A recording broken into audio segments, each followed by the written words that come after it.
Are you ready? Let's go. From AMI Central. Now circling in the neutral zone. Here's the pitch on the way. 36 yards for the win. This. Here comes a big chance. The shot.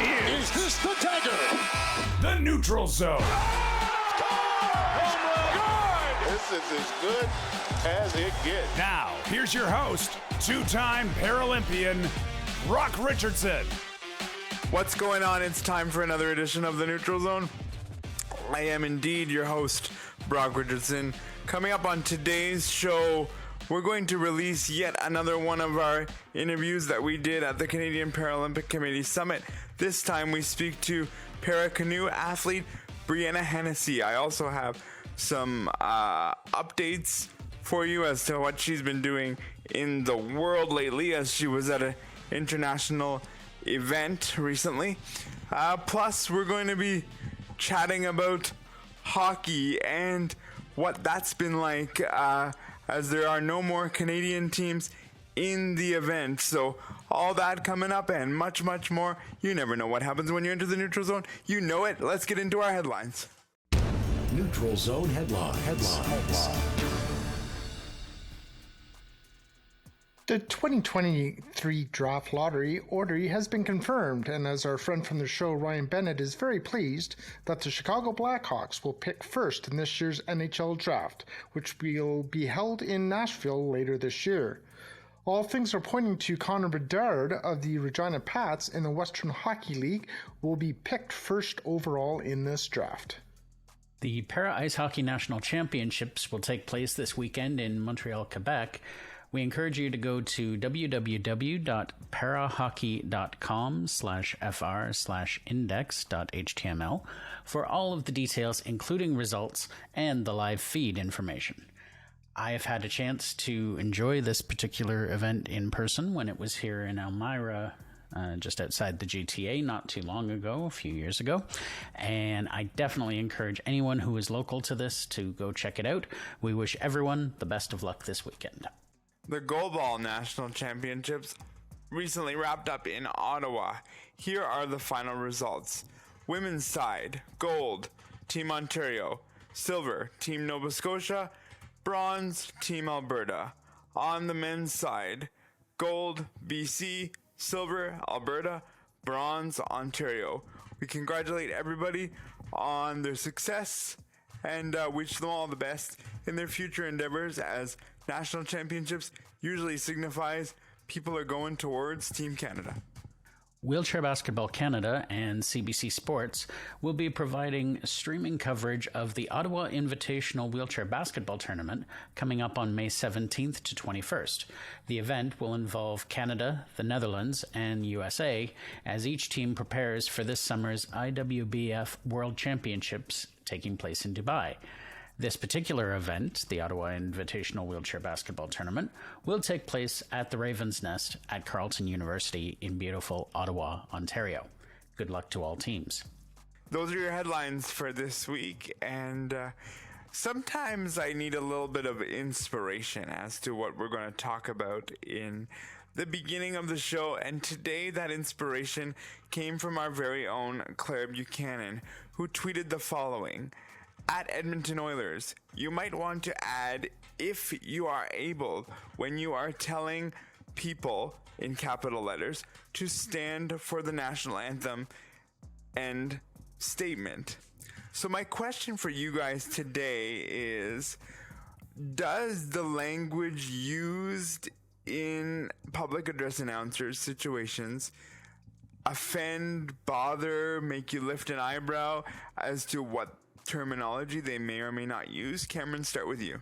For me, I didn't really think about it until I actually heard it, and then I thought, man, that is a great way to show inclusivity, to show that some people are, people are in wheelchairs as an example, and they're not able to stand. So by saying that statement, it makes them included. So I think it's a great statement to have in there. And I think all over the world, if you're at a sports venue, they should include that as far as if you're able to, because that just makes you feel a part of being, included. From my perspective, I certainly would appreciate that consideration when making a public address statement such as that. It's relatively simple to do. It's just a matter of changing your mindset and realizing that not everyone can stand. However, I'm not a person who necessarily really takes stock of, that particular sporting event, I was told I had to stand for the national anthem. I know what I can do. Unless there's some miracle of modern medicine or some kind of miracle of something else, which we won't get into on this program, I'm not going to be standing anytime soon. So for me, it just kind of rolls off my back. I don't really think about it. But there are those who do find it important to be thought of and included. And for those people, I think this is a very, very easy thing to fix. So for me, I before any of this types of words, language was used at public address announcing situations at sporting events or anywhere else for that matter, I never really gave it two thoughts until I heard it one day, and I heard "as you were able." And the reason I'm going to pick "as you are able" is because for me, for those of you that don't know, because as you're looking at my wheelchair, you're looking at it and you're kind of thinking, it looks like a standard electric wheelchair, and it is. But the "as you are able" point stands out to me because as I am able, if I'm taking it for my own self, I am able to raise my chair up to about 4.5 feet to 5 feet, somewhere in that neighborhood. And to me, that signifies that I am standing for the national anthem or any other situation where I might be asked to stand. And that's where I sort of see the "as you are able" point to be emphasized. I've been walked up to in different circumstances who people will say to me, "Oh, I love the fact that you did that. You know, this is your way of being able to stand and you feel included." But before that language of "as you were able," I would have never thought about it. Guys, any final comments before we move on? Cameron? Yeah, no, it's just, and it's probably like just pretty much the same words, but yeah, if you're able to, is I think what I usually hear at the Argos game when I go to the Argos game, if you're able. So I just think it's a great way to reach out to a community of, people in wheelchairs, or if they're not able to stand, to make them feel included. And there's so many things each day that we just take for granted that the language is for able-bodied people. But we just take it as that's the way it is, and it doesn't even faze us anymore. So when things do stand out like that, it's kind of a nice little hug to make me feel all warm and fuzzy inside. Well, there you go. I know for myself, much like you, Brock, with your raising your wheelchair, I will sit up a little straighter, and I will put my hands at my sides and take off my ball cap if I'm wearing one at a game. That's my way of acknowledging that we're doing something important. But as Cameron mentioned, it's not something that I'm used to hearing, unfortunately or fortunately. So it's just not something that really crosses my mind that often, unless I do actually notice that they have included it. Well, we want everyone to be included in this program, so if you want to get a hold of us on Twitter, here's how you can do that. And welcome back to the Neutral Zone AMI broadcast booth. And we are set to get this ball game underway. The first pitch brought to you by Brock Richardson's Twitter account at NeutralZoneBR. First pitch, strike. And hey, gang, why not strike up a Twitter chat with Claire Buchanan for the Neutral Zone? Find her at Neutral Zone CB. And there's a swing and a chopper out to second base, right at Claire. She picks up the ball, throws it over to first base for a routine out. And fans, there is nothing routine about connecting with Cam and Josh from the Neutral Zone. At Neutral Zone Cam J and at J Watson 200. Now that's a winning combination. And this Oregon interlude is brought to you by AMI Audio on Twitter. Get in touch with the Neutral Zone. Type in at AMI Audio. Breanna recently competed at the World Para Canoe event in Hungary, and it happened to be one of those events that was combined between conventional canoe and para event. And I recently sat down with her at the Canadian Paralympic Committee Summit, and she was wonderful to sit down with and was really raw and emotional. And we would also like to congratulate her on her second place finish at this event that I previously spoke about. Please enjoy this interview with Breanna. Let's start here. I want to know, what is your favorite pre-game snack, pre-race snack? What does Breanna like? Oh, that's a good one. Well, everyone knows that wherever I go, I bring gummy guys. So I always have my sour gummies with me. So that's kind of my treat that I keep in my drawer beside me in my hotel room, I guess. And it's funny because at the World Cup that just passed, there was one of my teammates that brought jujubes, and we started, a couple of my teammates and I started a jujube reward system when we were there. So I would say candy. I love candy. We had you on our podcast a little while ago, and one of the things I did not know was that you were a former boxing champion. Can you tell us a little bit about that? Oh my gosh.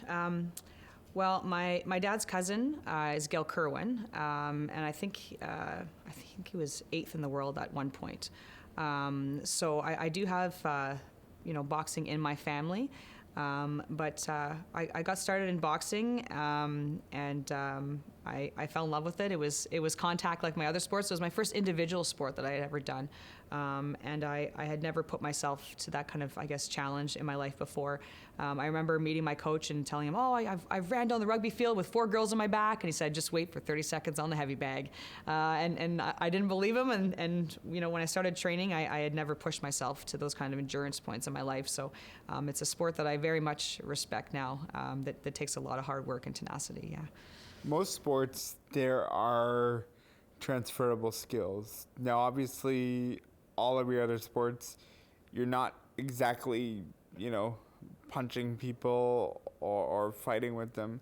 But are there transferable skills that you can take from boxing to your other parasports? That's actually a really good question, because what my coach did, it was very smart, is he tries to use physical cues when I'm kayaking that are like boxing. So, for example, when I am paddling, he'll tell me that if I'm jabbing out too straight, which is what we don't want, he'll tell me to throw hooks instead.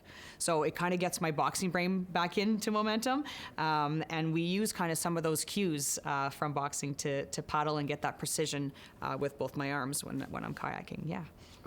Family's always a big portion of what we do in our career. What has family done for you in your career that, but for family, you wouldn't be where you are?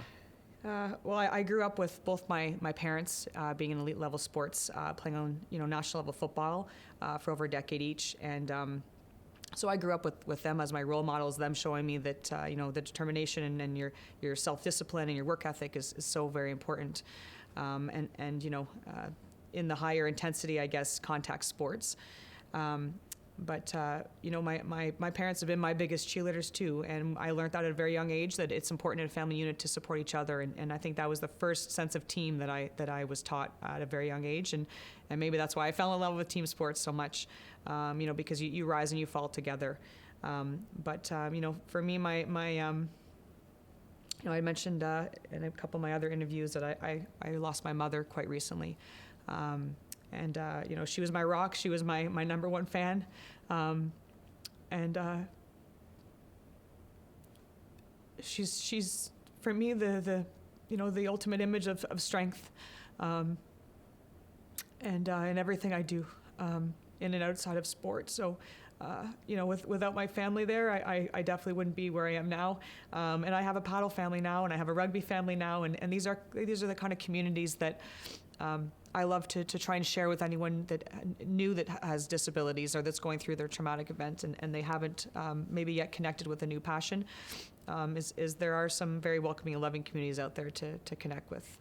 I'm gonna ask you one more tough question, and then we're gonna move on to the fun stuff. But family is always, they come and they go as we progress in our career.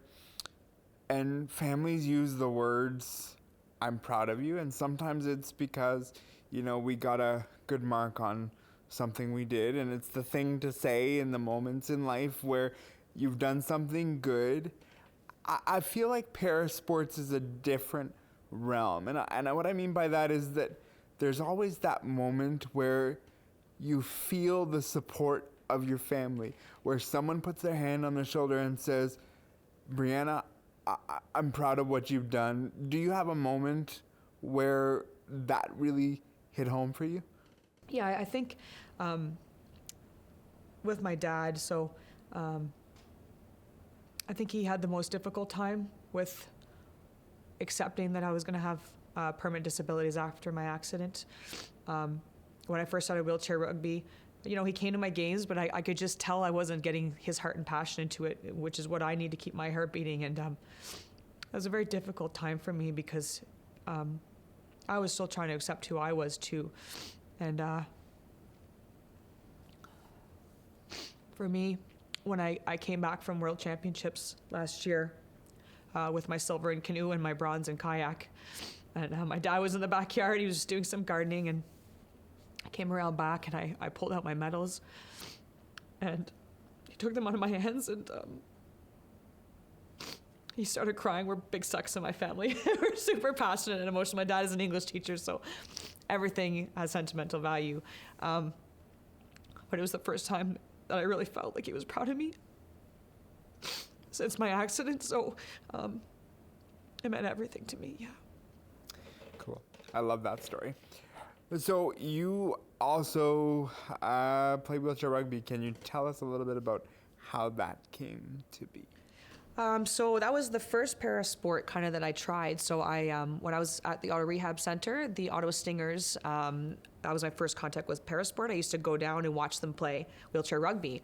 And I couldn't believe that there were sort of this adult bumper cars game that was full pin throttle and these guys having these massive smiles on their faces. And I said, what is this? I didn't know much about parasport before my accident, in all honesty.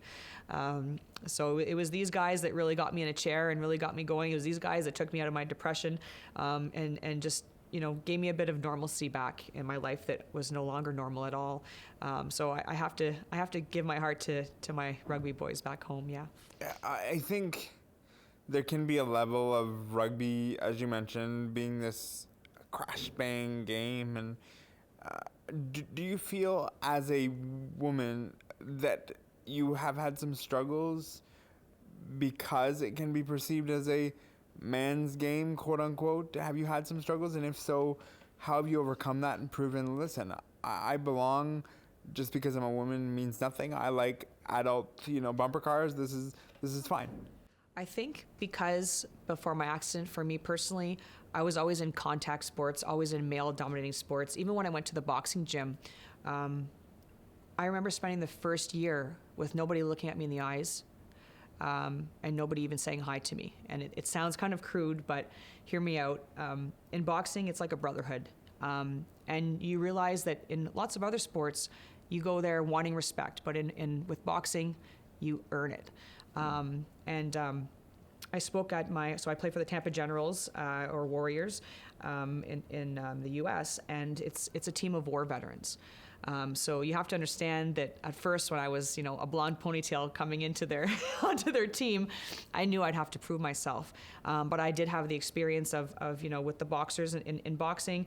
Most people that spar, let's say 1 out of 30 will actually stick around. And the biggest form of respect, I thought, in boxing would have been to try and win a bout. And I remember winning my first bout and coming back to the boxing gym the next day, and I could still tell that there was some sort of holdback with the boys. They still weren't giving me the respect that I really wanted and that I was really yearned for. And what I realized is that it was the first TKO in one of my fights when I came back after a complete humiliation with all my family and friends there watching, and I came to the boxing gym the next day after, I had been, knocked down to my knees. And that was the first time that I got all the head nods from the guys. It was the first time that they looked at me and gave me that respect. And so that's when I had learned that, not necessarily just with guys, but that I had to command and earn that respect. And I think for me, Going into Tampa, I was a little scared that I wouldn't get that, but I was prepared to earn it. And being the third season with them now, I'm one of the guys, and I'm right in there with them, and I keep them in line. So that's my job now. Hey, it's always good to keep people in line. I promise you that.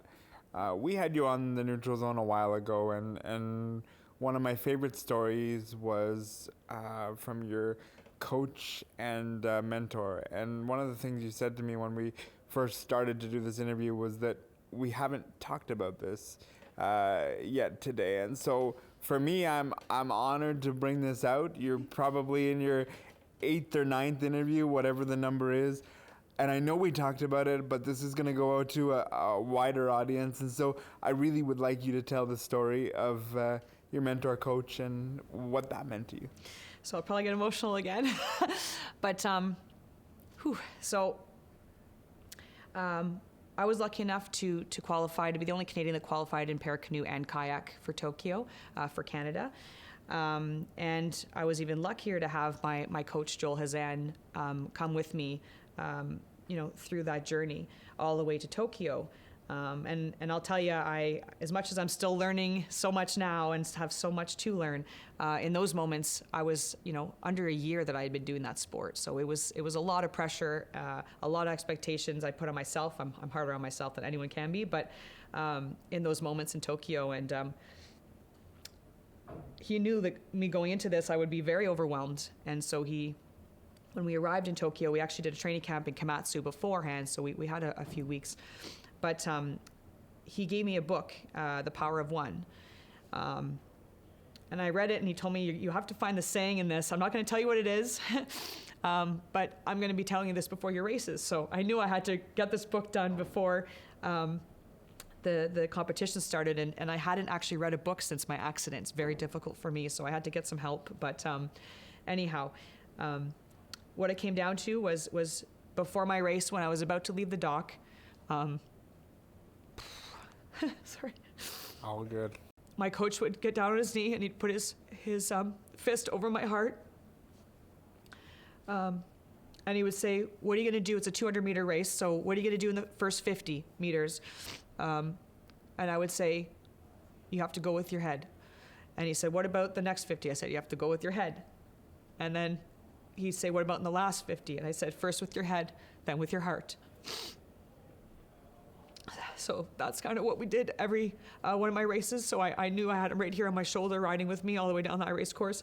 And I had all of his strength and all of his cool, calm, and collectedness just to drive me through right to the finish line. So that was my most moving moment for me when I was in Tokyo, yeah.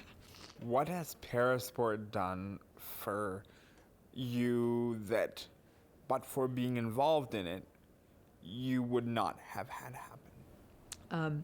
I did a video for World Championships that were in Canada, actually, for paddling this past summer. And, I stick to what I say, and that I wouldn't be here without Parasport. For me, it's everything. It's my passion. It's my identity. It's my purpose. It's my reason to get out of bed every day. It's the only time that I have any distraction from my pain. It's something in my life that I love to share with others because I want to share that strength. It's kind of the only time where I can feel like I'm in control of part of my life again. So I find for me, Parasport is a way of life. It's everything to me, yeah. What is your goal for today, and have you accomplished it with the day slowly but surely winding down as we do this? I think for me, one of my biggest challenges is my cognitive capacity in a day from my brain injury, which is often, again, it's kind of like those hidden disabilities that if you can't see it, nobody really understands that it's there. So it's very difficult for me to sort of do some of the word finding the later on it gets in the day. So my goal was to still be able to sort of express myself and everything that's been flowing out of my heart and my love for Parasport throughout the day. So I think so far it's been going all right. Lots of passionate tears, but we're getting there. Hey, we love the honesty in athletes, and we're going to use this in an actual interview. Sometimes you get this whole mentality of pucks in deep and forechecking, and I'm just being an athlete, and it's such the cliche situations. And a day like today when we set up and we do this and we think, what are we going to get from athletes? And I think for us as members of the media, this is what we want. And so you're a part of that. And you've almost made me cry sitting here, and then I have to go, no, don't listen, but don't really listen because you're gonna start, and then everybody in the room around us is gonna start. One of us has to keep it together. But I love your desire to tell your story. And the final one I have for you is, what would you tell a young girl who's maybe been through an accident, who says, my life is over? How do you respond to that? I think one of the sayings that I use is once you believe in yourself, you become unstoppable. Another one is I think every girl should, wear their confidence and have their chin up higher than the heels that they wear. And all that means is follow your heart and find the strength within you. To keep fighting on, and I feel like as soon as you choose that you're worth it and you gain that self-worth back, your life will change, and so will your perspective, and that's when the opportunities and the doors open. Breanna, thank you so much for taking the time to do this interview. We greatly appreciate it, and we definitely learned more about you today than we did with the first interview, so again, we sincerely appreciate that, and best of luck with future stuff with your Parasports career. Thanks for having me. That was Breanna Hennessy, para-canoe athlete. And like I said earlier, I was at the recent Canadian Paralympic Committee Summit, and we congratulate her on her second place finish at the recent event she was a part of in Hungary. If you like what you heard on this interview or anything else, here's how you can get a hold of us by voicemail. If you want to leave a message for the Neutral Zone, call now. 1-866-509-4545. And don't forget to give us permission to use your message on the air. Let's get ready to leave a voicemail. One of the things that I have begun to really enjoy doing with any conversation that we have, whether it's with a interview that's, with us, joining us, or pre-recorded, I love to take something from that interview and kind of talk about it. And today's episode is called Support Systems. And the reason the episode was titled this way is because Breanna really openly talked a lot about her family and what her family has meant to her, and the fact that her mother recently passed away.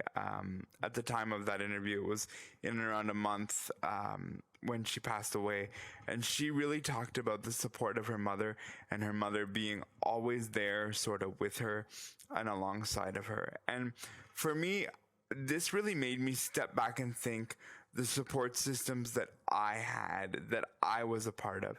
And without support systems, we can't really do much as athletes in sports, whether it's directly someone supporting you on the court, off the court, or anything in between. So I just sort of want thoughts on just the Breanna interview as a whole, and specifically the support systems avenue. Cameron? Yeah, I thought the interview, it was, well done by both of you. You were like a Barbara Walters, getting her to really open herself up and show emotions. I really enjoyed her comment about when you had asked her, I believe it was about, what are some sayings in life that she goes by, and she talked about keeping her chin up higher than her heels up, I believe. And I found that really interesting as far as, sayings go. And it's like, oh, okay, I understand where she's going with that, and just how much passion that she has inside of her. It's parallel to none. She's just lost her mom a month ago, and she's trying to keep it together and, trying to compete. kudos to her. And she's been on the show before, and I have the utmost respect for her. Yeah, it was a fantastic interview. I greatly enjoyed it. As with all of these CPC interviews, Brock, you've done a great job with them. So hats off to you. Having said that, I listened to the interview. I was really touched by it, and as with the other interview we've done with Breanna, she's very open, she's very honest, and sometimes that does mean some tears. And to have to compete just after such a monumental loss has to be tough. I'm very happy to see how well she was able to do at the World Championships recently in Hungary, and I hope she just continues to soar, because she's an amazing athlete and an amazing person. So really hopeful that she does well. And I mean, in terms of the family support system, absolutely, support systems are key. You can't do what you do as an athlete, whether you're able-bodied or para-athlete, without your support system. And I know my parents will often travel to various points around the province to watch me play hockey or throw shot put, javelin, discus, or whatever I happen to be doing. And it gives me that wonderful, wonderful feeling to be able to climb into my throw chair or get into my crease and look out into the crowd, and there they are standing there, just proud as can be. So, I wouldn't be the athlete I am without my support. Yeah, I want to tell you, just to give you a little bit of insight, when I got to sit down with Breanna. First of all, when she rolled into the room that I was in, she knew right away who I was and that we had met before, and she just was really, really open and really, was honest. And I remember before we hit the record on this, I asked her, I said, listen, I'm going to ask you about support systems, and I'm going to ask you about, how you have managed with supports and all that. And not knowing that her mother had passed away, she expressed to me again before we hit record that this had happened. And I said, do you still want to discuss this? And she said, yes, because without my mother, I wouldn't be where I am today. And so we went on to discuss that, and it was a real great interview. I remember too, she told me that, this isn't the first interview that she had cried in. She said that she was the one that, everyone was like, oh, some of her teammates were like, Breanna, just stop crying. And it's like, I have emotions and I do that. And to me, this is the greatest thing about doing interviews such as this one. And Breanna has an absolute infectious laugh. Like when we were laughing and before and after the recording, I mean, she was just incredible. And I really, really appreciate what she did in the emotion. And full disclosure, this is the first of at least 2 interviews that I unintentionally made 2 athletes cry because of my cry. I know, right? It's just, I'm sorry, it's coming in the future. I apologize, but it was good, and you'll see many more interviews down the line, as we still have a handful of them to release to you. But today, this one was special for me because just knowing that it was Mother's Day over the weekend as we record this, Monday being released on Tuesday. And I just thought it was kind of important to tip the cap to mothers and support systems. So once again, congratulations to Breanna, and we will have her back on the show again because she's a wonderful, wonderful interview. Before we get into mainstream sports topic, I wanted to ask both of you, was there ever situations where you looked and you thought, wow, I'm really glad that my support network was here to see X situation? And obviously we can talk about sports because we are a sports show, but if there was something else, I'd like you to tell me about it or tell us about it, because I think it's important to know. So Cameron, was there ever a situation where you looked up into the stands or wherever you were and said, thank goodness, my support system was here to see this take place? Yeah, it's when I played para ice hockey or sledge hockey, and I don't remember what championship it was.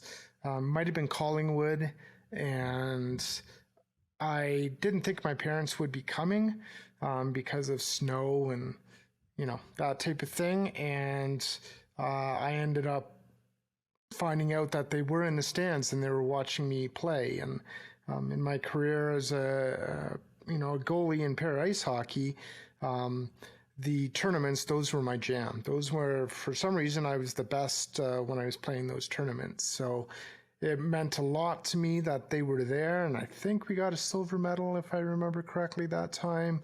But yeah, it was just because I didn't think that they would be coming.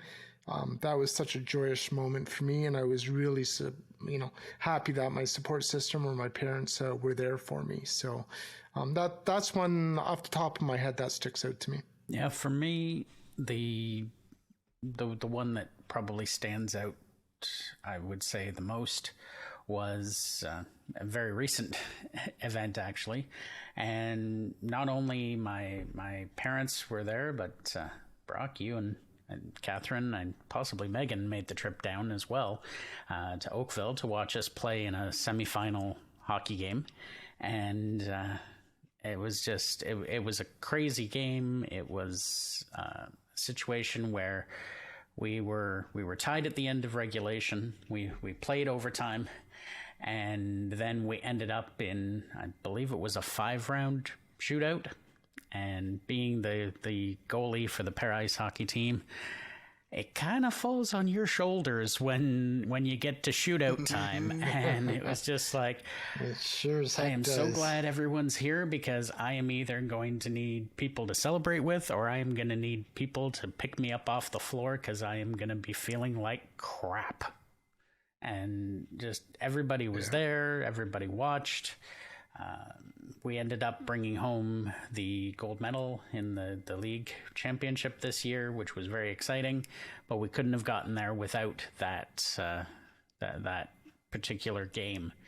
And I mean, no matter what season I think of or what event I think of, whether it's my track and field or my sledge hockey, my para ice hockey, I've always had my parents at certain events, and it means the world to me. And I've even introduced friends to the sport through different events, and they've come to support me. So I can hardly describe the feeling of knowing that you've got friends and family there to cheer you on. It makes a world of difference. Yeah, I'm gonna tell you of two scenarios and then I'm gonna get back to watching Josh in the final just for a couple of minutes, because there's at least one story from up in the stands that I want to share with the audience that's a good one. So, but for me, support system, listen, as a person who requires, top to bottom, personal care on a daily basis, without my support system in sport, in life, in career, I would be nowhere.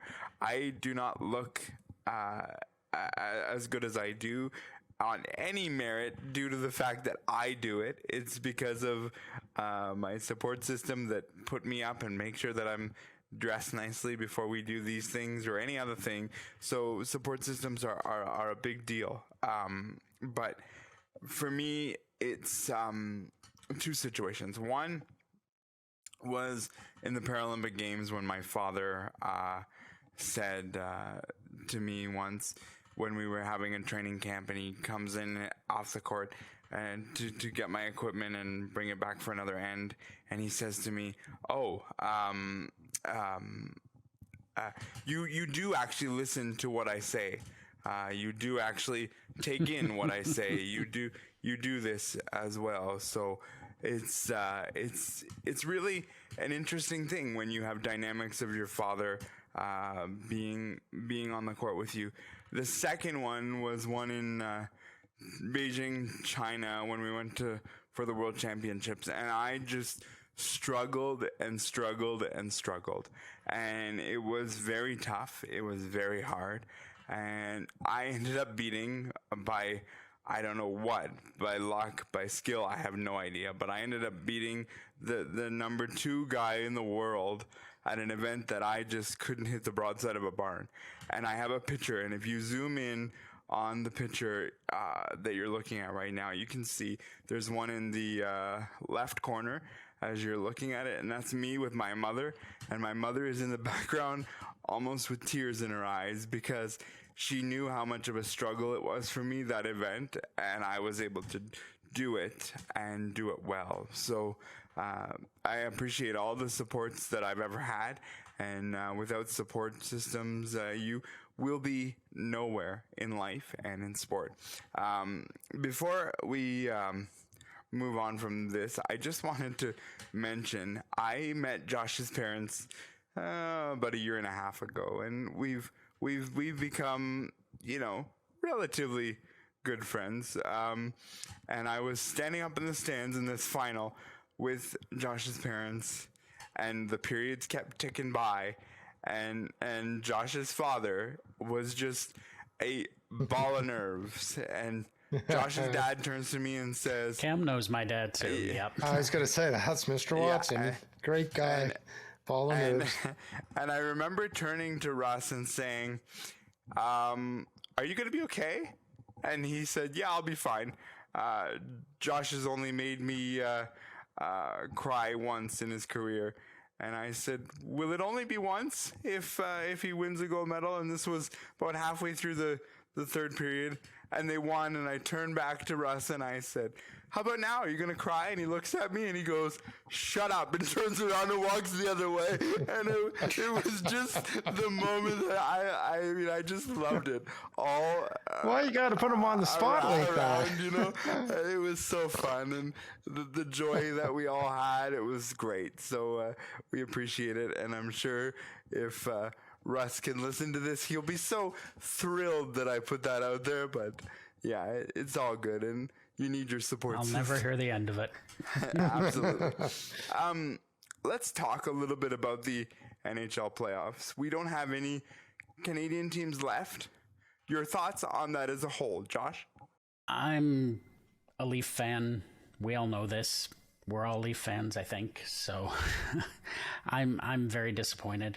I would really like to talk to the head of officiating and ask how you have a delay of game puck over glass penalty when there's no glass.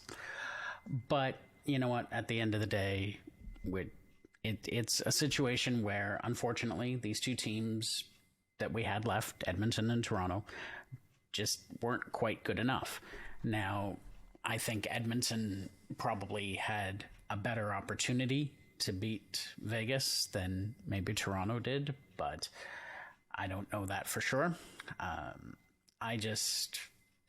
really disappointed because I feel like a majority of fans here are likely to turn off the Stanley Cup playoffs now that there are no Canadian teams left. And I'm not suggesting for a moment that there has to be a Canadian team in every playoff. That's not how this works. But it's very disappointing that neither of these teams were able to move on. Yeah, it definitely is. And what happens is when your first and second lines aren't firing and getting you the goals and assists that you need, it comes down to your third and fourth liners. And that's what happened. Even with Florida, I think Tkachuk, I don't know, he might have gotten one goal, but he didn't get a lot either. It's like, for me in the playoffs, it's always the third and fourth lines that come up with the big goal, and both Edmonton and Toronto didn't have that. So that's really disappointing. The refs, Yeah, it's disappointing, but a lot of people only take a look at their own teams to see where the mistakes happen, but it happens on both sides. So I don't really think the referees, make that much of an outcome on the game. You might say yes because, they're down by a goal, and if this person was caught for the hooking or if this person was caught for the tripping, they could have gotten that goal. But I think at the end of the day, both teams, they had enough chances to be able to, win it, and they didn't. So it's another couple of disappointing seasons in both Edmonton and Toronto. And considering that definitely McDavid's a generational player, Matthews, that could be up for debate whether or not he's a generational player. But they're 7 years into both of their careers now. Second round for Matthews. And I think McDavid got to the conference final, but didn't get any further than the conference final. I think that was last year. Yeah, last year. Yeah. So, their best years are starting to, go behind them. So, they got to do something in both organizations to, try to win it all. And it's going to be interesting to see for both teams this summer what's going to happen front office wise and player wise. So now that there's no Canadian team left, who becomes the rooting interest for all of you now that we sit here with nobody left from a Canadian team perspective, and there's about less teams to pick from. Who's the rooting interest? Cameron, start with you. Hockey is dead to me. The Leafs are out. Saying that, wow. Yeah, I do mean that. I probably won't watch a lot of the hockey now because the Leafs are out. But I do want to bring one interesting point that I think I've observed between Canada and the States as it goes to hockey. In Canada, if the Leafs are out, if the Habs, Leafs would never want the Habs to win, but a lot of the times, if there's another Canadian hockey team in it, people are like, oh, well, I want to go this team because I want Canada to win the cup. If it's an American team, once their team's out, they're like, okay, we're done, don't care. Don't want it to be an American team. I'm not going to cheer for another team just to have it in America, so I don't know. I just find that to be an interesting point. Vegas looked really good in their series, and I don't know, maybe the Canes, they're looking pretty good in the East too. And Frederick Anderson, I believe he's still on that team, so wouldn't it be really interesting if the Canes ended up winning the Stanley Cup with Frederick Anderson? Boy, oh boy. Josh? Yeah, for me, it's kind of going to be a toss-up. It's probably going to be a case where I'll watch a game or two of the Eastern and Western Conference Finals, see if a team grabs my attention. I will say if Seattle manages to beat Detroit, then I may watch just to see if Seattle, the expansion team, can actually win the Stanley Cup. That'd be kind of cool. But otherwise, whether it's Carolina, whether it's Florida, whether it's Dallas or Seattle, whether it's Las Vegas, I really don't care now. I really don't. Hockey is dead. I wish I did. I wish I did, but I don't. It's baseball season. The Blue Jays are doing well. I'll be watching that more often than not, but we'll see. One team may definitely grab my attention. I may cheer for Carolina just for the fact that they can put Florida out. That would make me happy. Yeah, I struggle because we have a situation where we could have two expansion teams battling each other in the conference final, and that really I don't know, I struggle with this one. Should we have two expansion teams in the conference final? This one is a real hard pill for me to swallow because it's like, this is not the design of expansion teams. Vegas has blown that all out of proportion since they've been in the existence, going to the Stanley Cup final. Like, this is just driving me insane, Josh. Am I the only one that just feels like this is wrong and not okay? I think what's happening in that regard is that we are looking at it from our version of what an expansion team should be. There's nothing in any rule book or any blueprint that says that an expansion team has to stink. And it just so happens that expansion teams have changed after Las Vegas came into the league. Vegas proved that you can have an expansion team and be, if not good, then at least decent. And so now that is the model. Everybody wants to try and be the next Vegas. That's not a bad thing for the league, but it is going to be strange if we have Vegas versus Seattle. And you know, like with... But hey, go for it. Yeah, Why not? like for both of those, the latest expansion teams, they did not have the same rules as your San Jose Sharks or your Ottawa Senators. Like, I don't know if they didn't have a first-round draft pick in 3 years or 5 years or whatever the stipulation was back in the Ottawa San Jose days, but the restrictions were much tighter back then, and that's why you had such a horrible team. But now they look at it as, well, if we're going to be charging $900 million, $1 billion for a franchise, you don't want that franchise to suck, because you want to be able to build, you know, your fan base and get butts in the seats. And that's why they don't have the tight rules that they used to for expansion.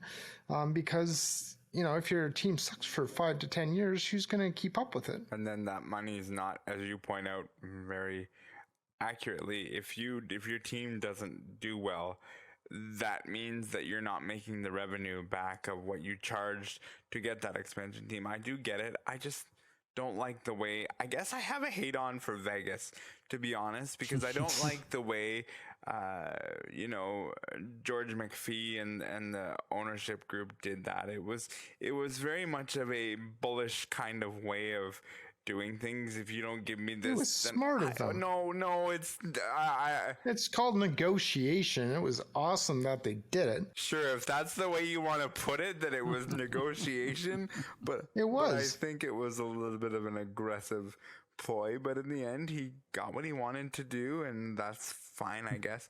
I am openly rooting for the Dallas Stars to knock it. I do not want to see 2 expansion teams in a conference final. No, thank you. No, I don't want any of them to win. Hockey's dead. And as I close the show out, I will tell you this: producer Brock Richardson is hearing. Do not talk to Cameron Jenkins about the playoffs, because he ain't watching it the next little while. But you know what? Hockey is still hockey, and I know baseball season's there now, and the Jays are doing what they're doing, and that's cool, and everyone's happy with it, which we'll get into the Jays next week. Maybe we'll even touch on a little bit of NBA, because there is some intriguing matchups in those conference finals that we could talk about for a couple of minutes. But yeah, I want to talk about Kikuchi. Oh, we can talk about Kikuchi. Hey, look at that, time's ending on the broker. No, not quite, almost. but it's yes, Kikuchi is doing better than anyone would have anticipated. That is the truth. They've had this way of, you know, being these comeback kids lately, of just like, we're down and we're gonna pull ourselves out of this. So enjoy the Blue Jays as they start a 4-game series beginning on Monday against the New York Yankees, and then the Baltimore Orioles follow in their steps. So that is the end of our program for this week. I would like to thank Cam Jenkins, Josh Watson. I'd also like to thank Jordan Steves, who was filling in for our regular technical producer, Mark Aflalo. Our podcast coordinator is Ryan Delahanty. Tune in next week, because you just never know what happens when you enter the neutral zone. Be safe, be well.